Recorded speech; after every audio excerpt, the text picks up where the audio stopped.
All right, so as I'm pulling up my screen, Martina, would you be willing to introduce yourself first?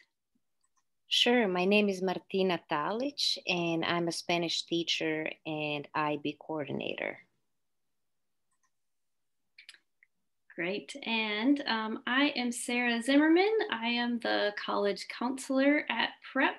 I am newer to our community, so if there are things I don't know, it's just because I'm learning, a lot like our students as we go along. So really happy to be here today and be able to talk about all of the different opportunities at Prep.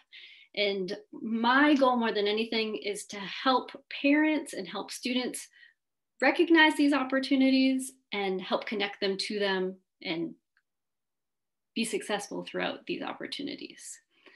So the things that we want to talk about are academic growth, college preparation, engagement and experiences, and then also support at Prep. We're aiming for about 30 to 40 minutes, and then we will definitely want to have time for questions, hopefully wrapping up by about 8 o'clock. Okay, so first thing is this big graphic, and I mostly put this together because I'm a visual person. We have a lot of great papers at Prep that go over the requirements. But I thought, you know, as for grade 9, 10, 11 parents, it's really helpful to know what the 4-year progression of high school typically looks like. So this is an example. This is not inclusive of every single course offered at Prep, but at least it gives you a good example of what a student at Prep could be going through in the curriculum. And so on the left-hand side, I have the different 8 periods of the day. And each of them typically have a category of a requirement. And then on the right-hand side is the required amount of credits to graduate. So typically, if you just keep in mind that a student needs usually 25 credits to graduate, that's the minimum goal to be on track. And each of the subject areas has a different amount of required credits. So for instance, you can see English and social studies, for sure, a student needs 4 years. Science, they only need 3, but to prepare for a college experience, typically we would still recommend 4. So in gray are the areas that are optional. So those could be where students are swapping in different elective credits if they wanted to. But many students would take, especially these first 5 categories, all 4 years is very, very typical. And for fine arts, they would need 2 semesters of fine arts in grades 9 and 10, and then 2 semesters in grade 11 and 12. So that's why one of the 2 is grayed out. And so, yeah, I just thought this visual would be helpful just so everybody kind of knows the basic academic progression at Prep. I think it's also important for us to always come back to the mission. What are we doing other than pushing students through all these great classes? That we are aiming to prepare students for a lifetime of learning, leadership, and service in a global society. And as many of you are probably thinking about, should our student pursue the IB courses at Prep or even the IB Diploma at Prep, I thought it would be helpful for you to know what the mission is of IB, to see if that aligns with your values and what you want your student to leave high school with. So are they an inquirer? Are they knowledgeable? Are they caring?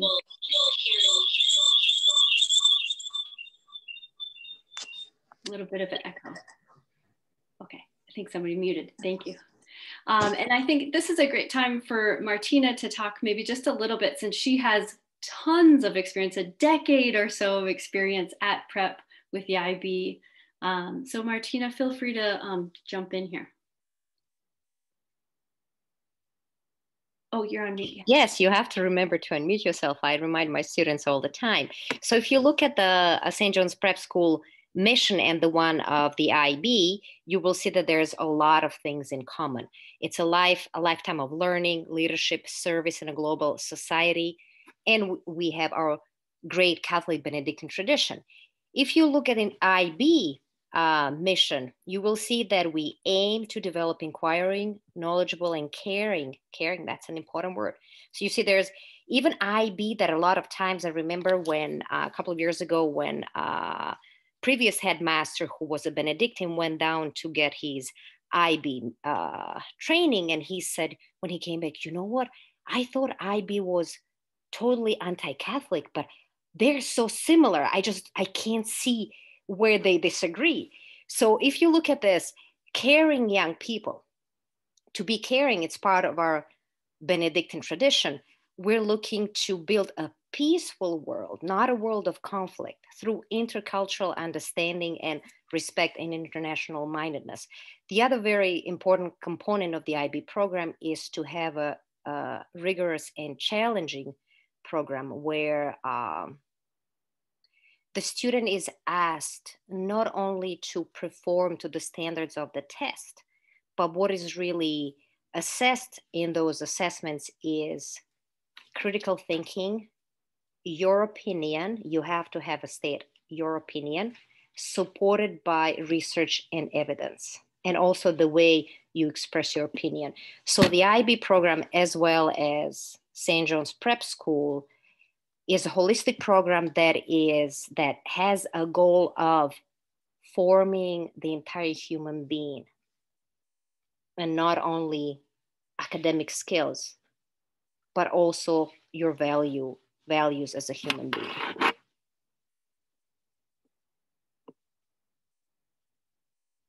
And as Martina and I were preparing this presentation, one of the things I really loved about what she expressed to me, since she's the IB coordinator, is that, so we offer the IB Diploma, but we also offer IB courses. And I love that they're open to all students. So there are many other schools around the world where the IB program at that school is very selective and might not let all students choose courses or try the IB Diploma.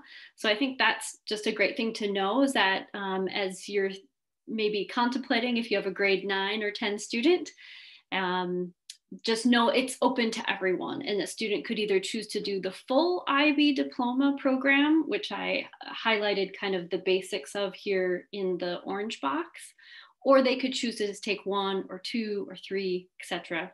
IB courses. So the main thing to be thinking about in grades 9 and 10 is just for students to be really engaged in their coursework, trying hard, showing that they're invested in their education is really the best way to prepare for the IB program. And the other thing just to keep in mind is just to be on track with their fine arts and their health and phys ed credits, and of course their other credits, to make sure that there's room in their schedule, which there should be. Usually Sandy Ernst does an amazing job of balancing the schedule and keeping the kids on track. So some of the highlights of the IB program, would you want to talk about that, Martina?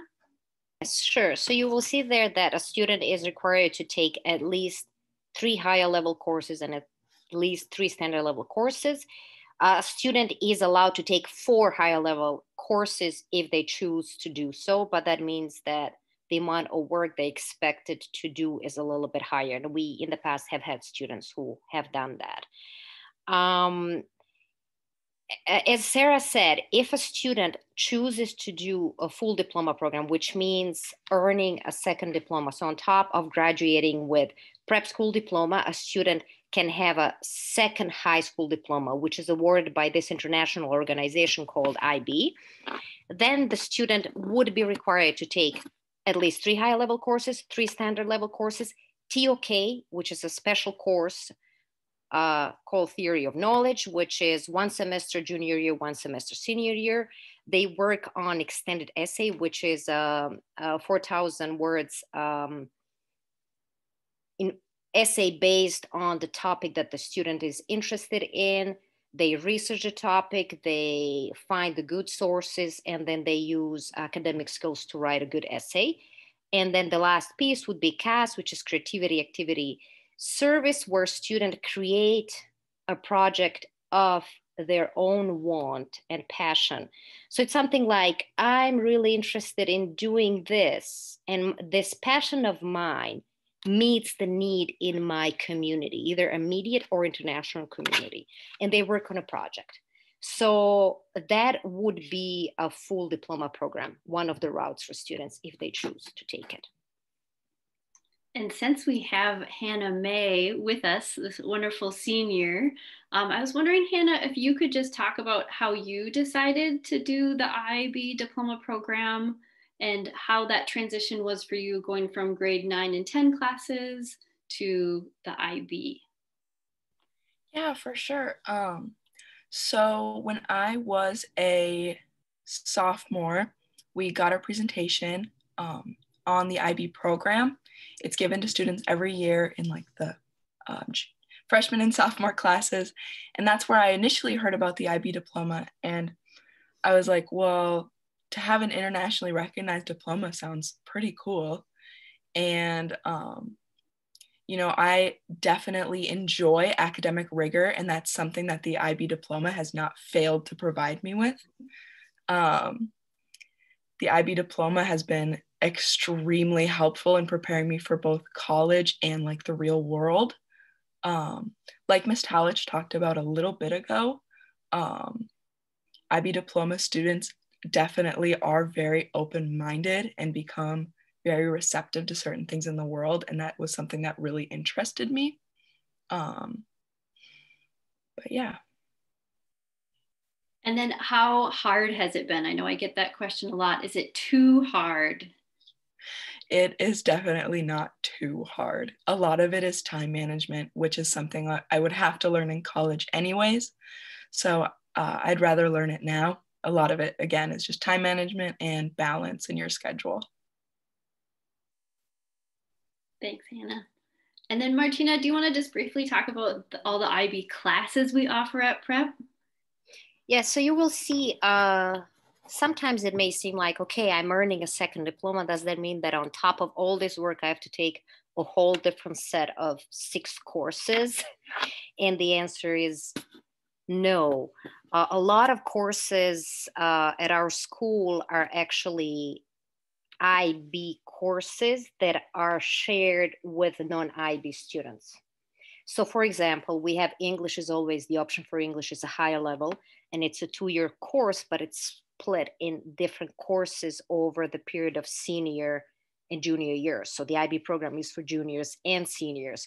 So in English class that is an IB class, you will have students who are taking that course as a regular prep course. You will have students who are taking it as an IB course, and those who are taking as an IB course to fulfill the requirements for the full diploma program. And that would be a group 1 course. The group 2 course is modern languages, and we offer German, Chinese, and Spanish at 2 different levels, but you have three different sets of courses. Let's say a student has never taken German and they would like to take German as an IB course. If they have not had any previous experience with the language, they would take German ab initio course, which is compatible with German 1, 2, or 3. So the student would have to be placed in that level. The same goes with Chinese and Spanish. If the student has had 3 or more years of that language, they would be taking standard level. If they really excel in language, they would take a higher level course, which requires them to actually read literature in that language. For group 3, we have history that is offered at standard and higher level, and we also offer philosophy, standard level normally, but we have had cases where students took it as a higher level. Philosophy, a lot of students choose to take philosophy because it fulfills the requirement for 2 theology classes. You know that the prep school, each student has to take a certain number of theology classes, and some students prefer to take an IB course instead of taking theology, or in order to take less theology courses? No, to answer the question that John has, do college courses at St. John's fulfill any of them? No, the answer is no, because for a course to count as an IB course, first of all, the teacher has to be certified by IB, which means that they have to go to training and they have to be sent to training every 4, 5, or 6 years when the curriculum changes. Secondly, the teacher has to teach the IB curriculum, which is written and set. So that's first thing. Secondly, IB program is for high school education and it prepares you for college. So it is not a college curriculum, even though a lot of times there are a lot of things that we share with the college, just because it's a very advanced program. For math, we have a new program, and this year we have new courses. It's math analysis and approaches at standard and higher level. We have offered course in music, in visual arts. In sciences, we offer 3 courses. Chemistry and physics are always offered at standard level, and biology is offered at higher level. Higher level courses normally are offered over the period of 2 years. So out of all these courses here, philosophy is uniquely an IB course, but other students, even though they're not examining in philosophy IB, they're allowed, welcome to take this course. But all, and music as well, but all other courses are shared with other students who are just taking regular courses at the prep school. There are a lot of benefits for students, even though sometimes Hannah really tried to paint a very good picture of the IB tonight. When I talk to my students, doesn't always go that well, I have to be honest. It's a challenging program, which doesn't mean that we should be discouraged from doing it, but I think it's important that we say that it is a hard program. The reason why it's hard is that it is, first of all, it's asking you to think a lot. It's not a program where you can go online and copy paste a lot of things and say, hey, here it is. Normally you have to, in all your internal assessments, which are normally submitted by April 20th, the students are asked to produce an original piece of work in every IB subject they're taking. So yes, they are encouraged and sometimes required to go outside and look for the research that has been done. But they have to state their own opinion, their own idea, and defend it by certain evidence. That takes time. It is a process. It takes a lot of work. So the student has to really learn to balance really time management skills that Hannah has been talking about. They have to learn about good health habits, understand that it is important to sleep, and they have to understand that this is the list of things that I have to do. Oh, but I don't feel like doing it. That's not a way you can balance work here. So students have to learn discipline. This is what I need to do. I'll get it done, but then I'll have time for my friends and family and other things. In terms of academics, the students have to do a lot of research. Every internal assessment requires them to have at least one presentation. There's a lot of writing involved. And of course, there's a lot of stress and they learn a lot. Critical thinking is also a very, very important part of each IB course. So some of the things that are very valuable in the program is there's always a point in life where you have to learn to manage stress, time, your own emotions, balance your life between work, family, and hobbies and friends and things you like to do. And we all kind of fail so many times before we learn that.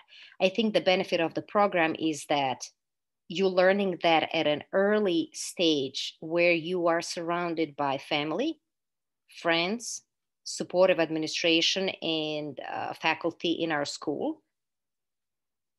And I find that is a good time to learn that, because when you go to college, you will learn it, but it will be harder because you'll be miles away from the world that you know, and it may be harder to feel supported. Also, imagine getting to the college and being ahead of the game, which you will be if you do the program properly. I remember when I got to college here and I was foreign student, I couldn't even know how to type. I would wait for everybody to go to bed. And then we didn't have computers then in your room. If you had a computer, it was like, oh my God, she has a laptop, right?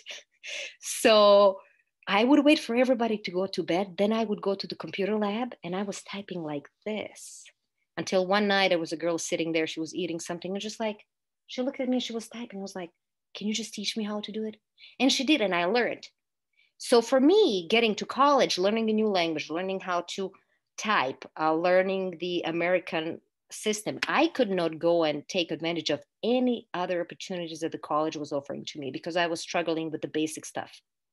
When our students graduate and they take IB program and then they come back and they say, oh my God, first year, piece of cake. Like my roommate was stressing about that 10-page paper. Ha ha ha. And that was a daily thing for me at the prep school. So those are the benefits for the program. You get to college and you're ready. And then you also have this open mind, international mindedness. You're soaking in your environment. You think critically. You don't get yourself be fooled by the news and propaganda. You always filtering. Your TOK class teaches you that. You have different perspective. You have to listen to everybody. And then come up with your opinion that you'll learn how to express in a respectful way. So it is a program to enjoy. And students, a lot of times, as they're going through that, complain. I understand that. It's okay. Life is tough, but we're here to help you and you're here to work and learn. And once you go out there and you reflect back and you say, okay, I learned something. So basically, in a nutshell, that's the benefits of the program. And I know up until this point, we've been talking a lot about the IB, and we're going to move on to other things. But I just want to emphasize that no matter what path a student takes at prep, they will grow academically, and that's ultimately what we're here for. So whether or not a student does the full IB program or does one class or whatever works for them, they will grow academically. Next, I want to talk about ways to get college credit at prep, because this is a major advantage that prep students have compared to an average high school student in the United States. So an average high school student would have access to AP courses and or exams. At the prep school, we have IB, AP, and college courses all in one place. So one of the most common ways that our students receive college credit or advanced placement is with their IB courses. If it's a higher level course, we call it HL course. Those courses and all of their courses, if they're a diploma student, they would have to take what's called an IB World exam at the end of that course. So it's in May of each year we do the IB World exams. So for those higher level courses, if they get a score of, so it's a score of 1 to 7 is the grading scale, they get a score of 4 or higher, that puts them in the running to receive credit or advanced placement at the college that they attend. So the one thing to keep in mind for IB and AP credit is that every college is different. It's very easy, though, to find out what that college policy is by literally just Googling it. And I would show you guys, but I want to keep the presentation moving. So they'll tell you at that school if they what score they'll accept and what type of credit at that school they would give a student.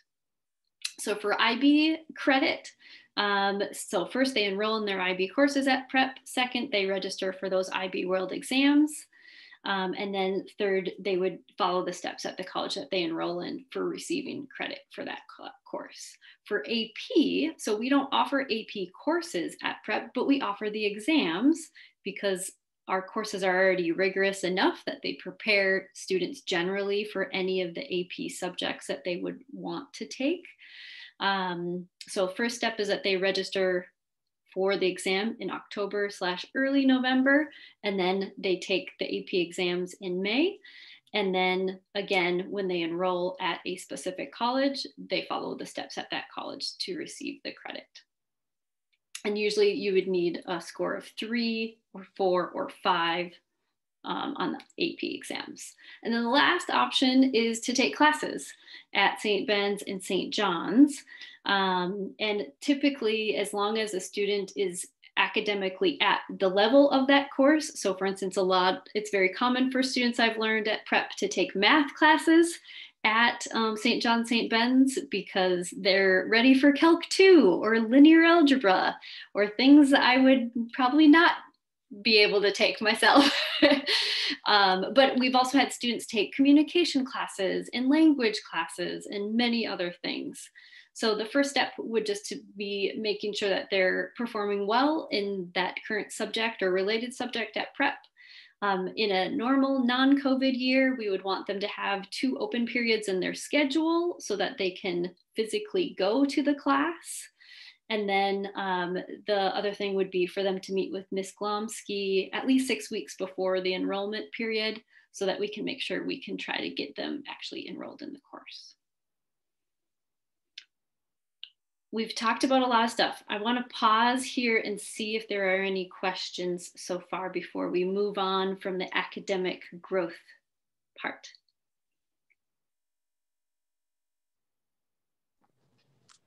This is Eileen and Brian Dower. Just a quick question about the AP exams. Would that basically be any standard or higher level IB course, whether you're in the diploma program or not, that you would maybe want to consider? For example, physics is offered as a standard level IB course. Would you then be well prepared to take the AP exam in physics? Martina, feel free. I taught AP last time in 2010. I know they changed quite a few things. I know that the format of AP exam is something very specific, and it's important for students kind of to practice just a little bit to be able to kind of be successful. So they're very different. The assessment is different. In IB, you always have to state your opinion and you have to have your own research and supported by something. It's not a typical test. I think that the AP is a little bit more different in that sense. They're very different.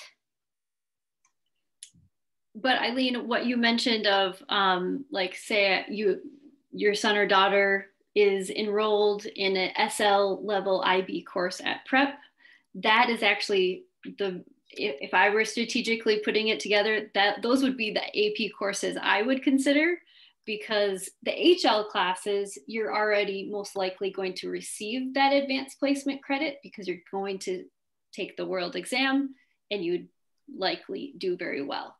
And then, so any of those SL standard level courses would be great ones to consider for the AP exams, because you're still getting a lot of that training, a lot of the content you know quite well.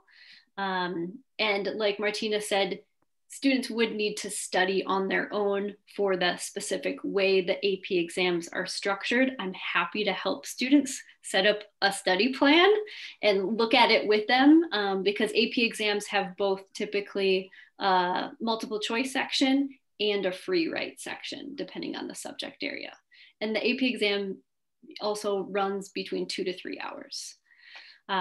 So yes, they would need to prepare for it, but I think any students enrolled in an SL level course at our school the AP exam would be a great option if they want to try for college credit. And the AP exams are only $195.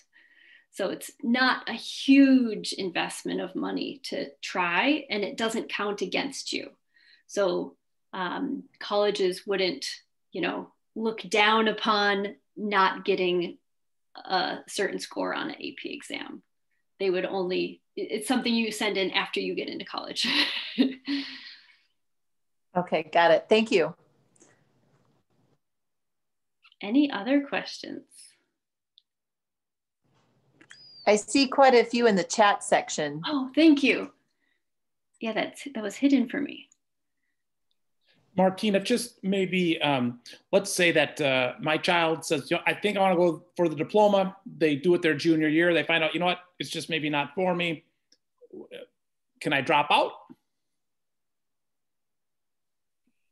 So the students have 1 year and a couple of months to decide if they want to take full DP. So they would start as juniors. So junior year is a trial year for them to decide. And then they have to let me know what their final decision is by November 15th of their senior year. So there's time for them to decide. But once a student decides kind of to take that route, that means that their schedule, their junior year, has to be an IB schedule. And then by the time it's November 15th, their senior year, normally, it's going to be an IB schedule. So there's only so many changes that could be made in their schedule. So that's the downside. If it is that they want to completely get out of it, they will still have to comply with the prep school requirements, which at that point you can only change so much. And in terms of preparing for college, a college would not know that a student originally was a full IB diploma student and then later decided. What the college sees is just what's on the transcript. And so they'll just see, oh, this student chose to take some very rigorous IB classes. Awesome. So it doesn't count against the student necessarily to decide, no, the full IB diploma is not right for me. But completing the full IB diploma is like a bonus. It shows, it is the highest level of rigor at our school and at any school around the world. Great, okay. So moving on to the college prep process, I'm trying to make this as easy as possible at prep for students and for parents to understand, because I know it is an extremely complicated process. So step one, all prep students are on track because they are academically prepared.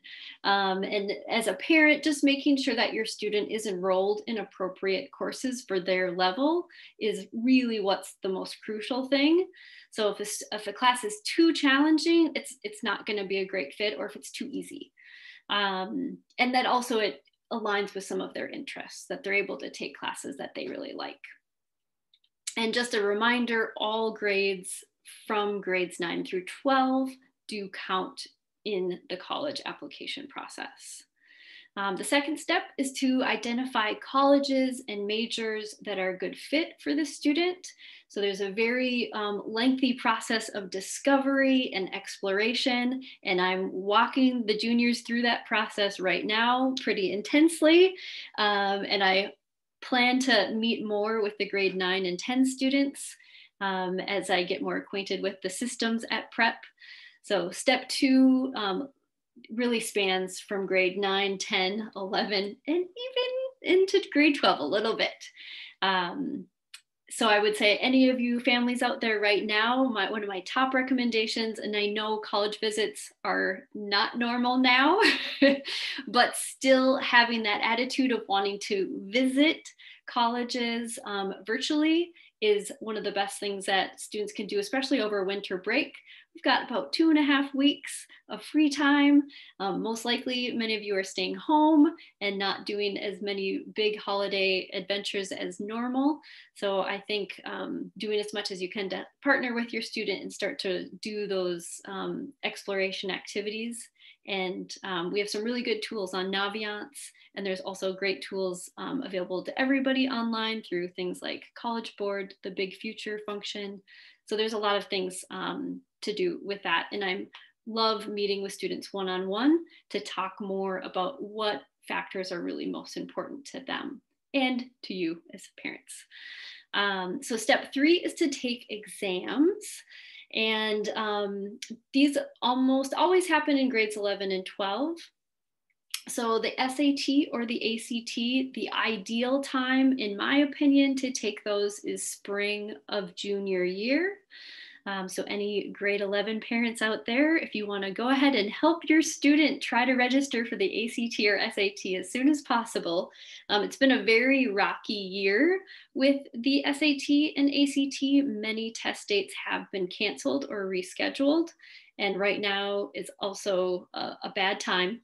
But despite that, most seniors were able to complete the SAT or ACT eventually over this past year.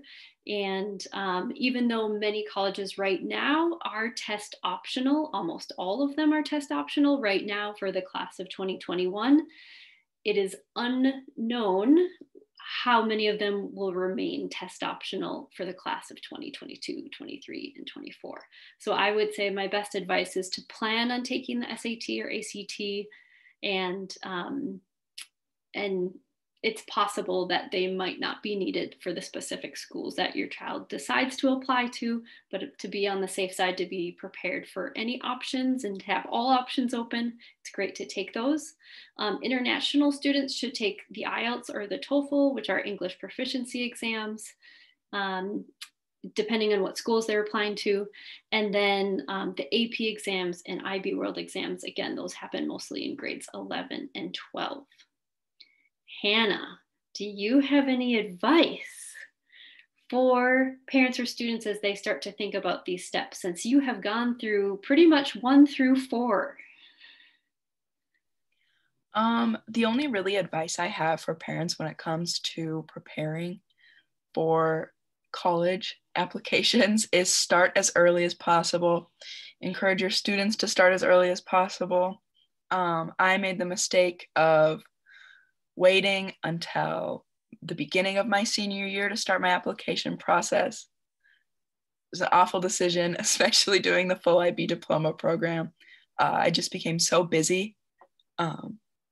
Even having just your student complete an essay would be like super beneficial in the future. And then one other thing, I'll send this link after the presentation, but this is just a quick snapshot of a ton of really great sessions that were presented this fall as a part of the Minnesota admissions MACAC organization. So these are presentations specifically for Minnesota students, both by Minnesota colleges and universities and by colleges and universities that want to recruit Minnesota students. And so they're all available on here, and some of them have really good topics in addition to just what, about Augsburg, about Augustana, about Bemidji State. So I'll send that link, and every single school right now has a lot of great virtual visit options on their website because they have to, because of COVID. So checking some of those out, again, like I said, over winter break would be awesome. So moving on to what I consider the coolest part about being at prep is the opportunities for engagement and experiences. So first, we wanted to talk about the on-campus opportunities, and then we'll talk a little more about off-campus opportunities. As a new person coming to prep, I have identified these things as kind of the most prominent big things, opportunities on campus. And since Martina has been at the school longer, I thought maybe she could talk about a couple of these highlights of on-campus opportunities.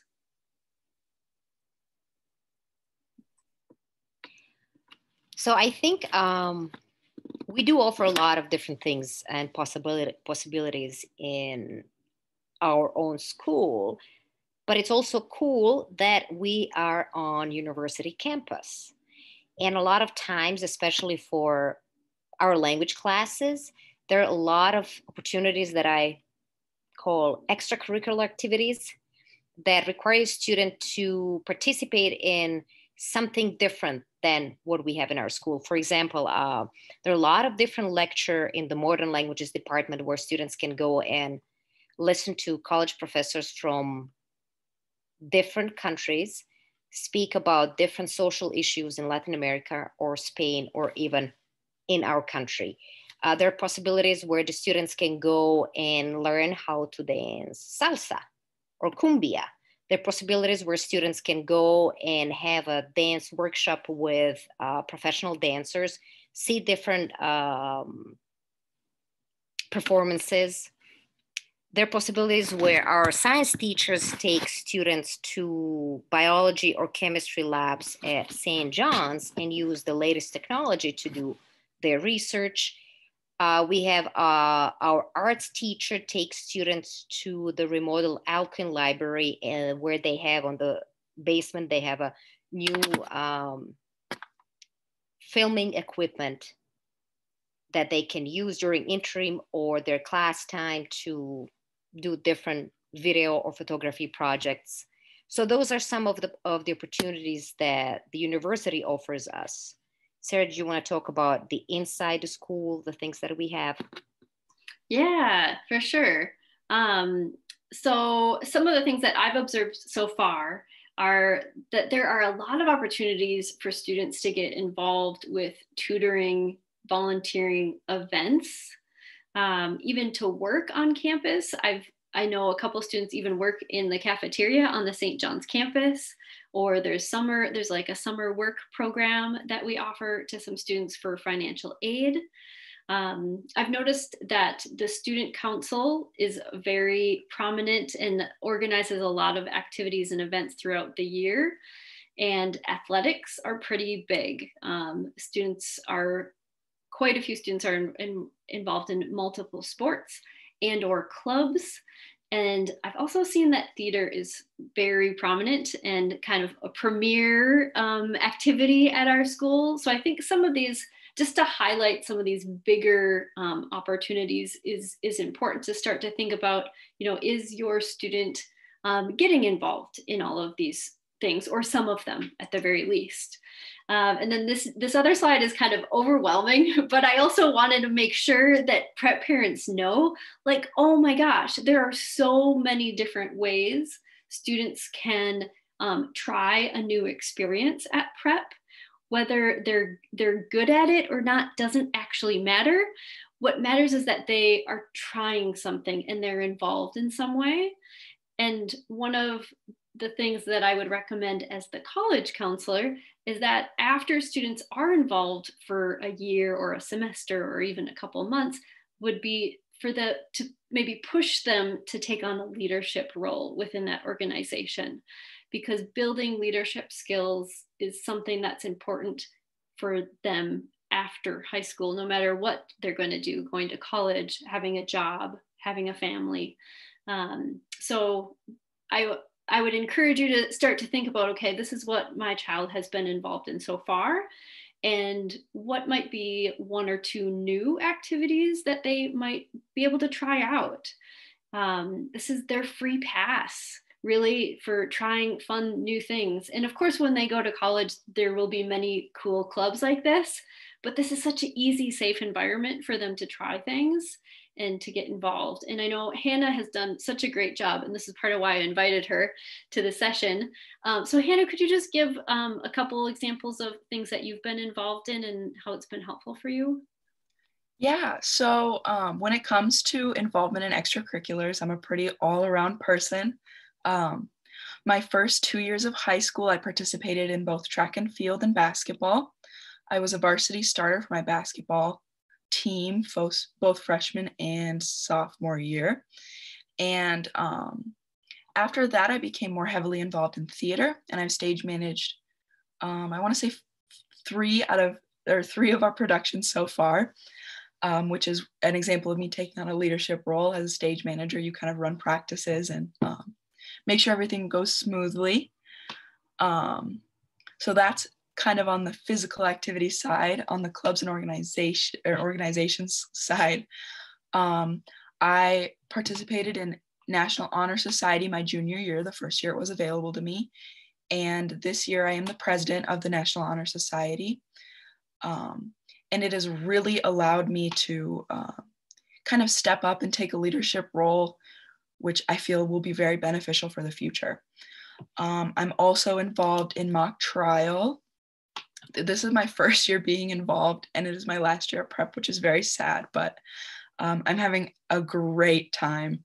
I'm also in the Community Diversity Club. I sort of have a leadership role in that as well.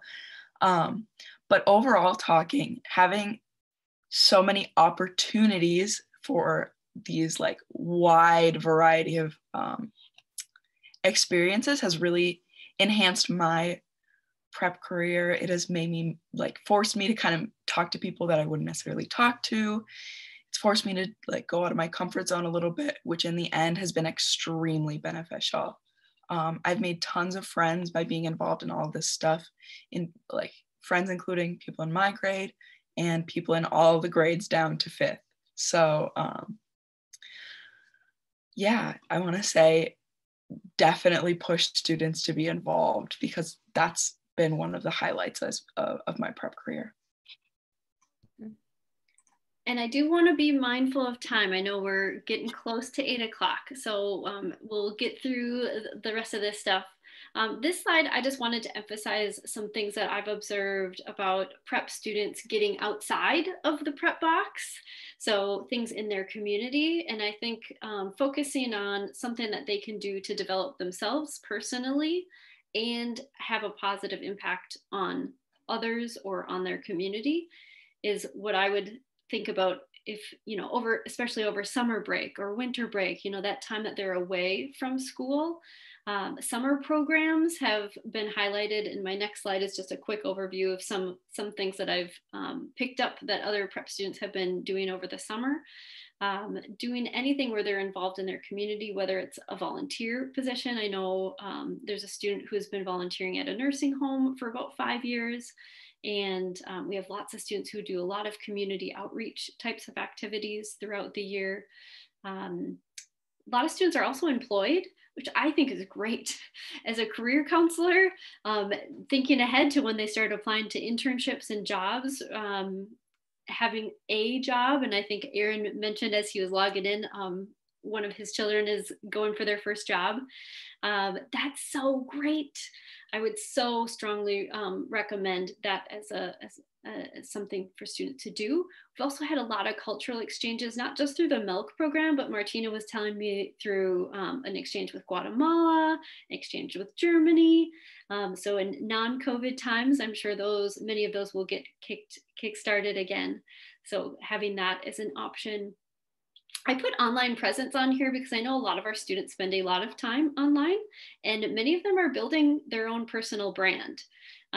So having that as something that you might push your student to think about, whether it's creating their own website or having a LinkedIn profile or just being mindful of their activity online and how that can affect them long term is a good idea. And then I've also heard of a lot of students doing like outside competitions, whether it's sports competitions or more academically focused competitions, and also things like musical endeavors and the like. So one plug for summer programs. So we have so many great parents on this presentation. I just want to say that winter break is the ideal time for students to start to think about and apply to summer programs. And summer programs, there's a wide variety of options. One thing that I know a couple students have participated in it's a local organization, is Les Voyageurs, which is an expedition organization. It's a full month of students going out into the wilderness with a group. They're supervised, they're with other students and leaders, but they learn survival skills and self-sufficiency and all these great things. And their info sessions actually start this Sunday. So if students are at all inclined to have that really great personal challenge, I would strongly recommend that. And I'll send some links after this presentation about that and these other summer programs. If you know of summer programs that other prep students or other students in our community or the world have come back and said they really liked, please let me know, because I am starting a great database to be able to share with parents continually. But be thinking about this over winter break and possibly even apply to one or two if you find some that might be good. And I'm happy to meet with families or students as they start to think about this, what might be a good fit for a summer program. And the last is support at prep. So I just wanted to highlight the student services team. We have a lot of great faculty. We have I think it's 29 full-time faculty, if I'm not mistaken.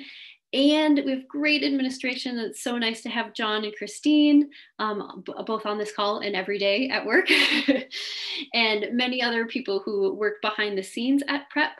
But since I'm a part of the student services team and there's been some changes since I've started, I just want to make sure people know all of these great folks that are available to support your students.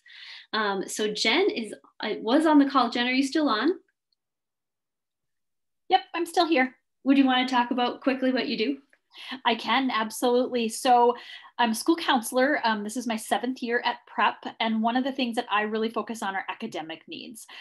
So as students need supports, that might be meeting with students, that might be connecting with parents, that might be connecting with teachers, that might be connecting students with tutors. I've done a ton of that. We're doing it virtually at this point. It's still going on. And so anytime, if your student is struggling in any way, or feel like your student could use some extra support, please don't hesitate to reach out. I am here to help you, to help your student, and to help them just be really successful people. So yeah. Thank you. And then in addition to Kim, we have Kim Brown, who is our social emotional counselor. So if students are struggling with making friends, or if they're struggling with depression or anxiety, Kim is a great resource and a great first person to come to for that type of assistance. And then if a student needed longer term therapy or help with the similar types of issues, depression, anxiety, or anything that's happened in their past that now is getting in the way for them, Kina is an amazing resource that is very rare to have in a school. So she is physically at our school and able to provide therapy, which would go through your normal insurance. So instead of having to bring students other places, she's right at our school. And then of course I'm available too for any college and career counseling needs. And I'm also a licensed school counselor.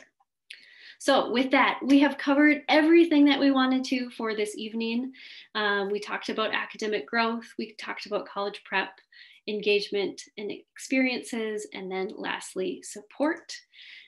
This is my contact information and Martina's, and I use a service called Calendly for scheduling appointments. So just know I am available to meet with parents or students anytime during the school day, and all you need to do is just use this link and you schedule a time, and it would be at this point only Zoom meetings.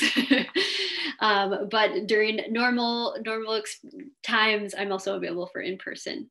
So I hope this has been helpful. I will stick around if people have more questions, and I'll also post this presentation along with a lot of the resources that we talked about. I'll probably post it tomorrow morning on Schoology. So any questions that we didn't cover? When I think there might be some chats.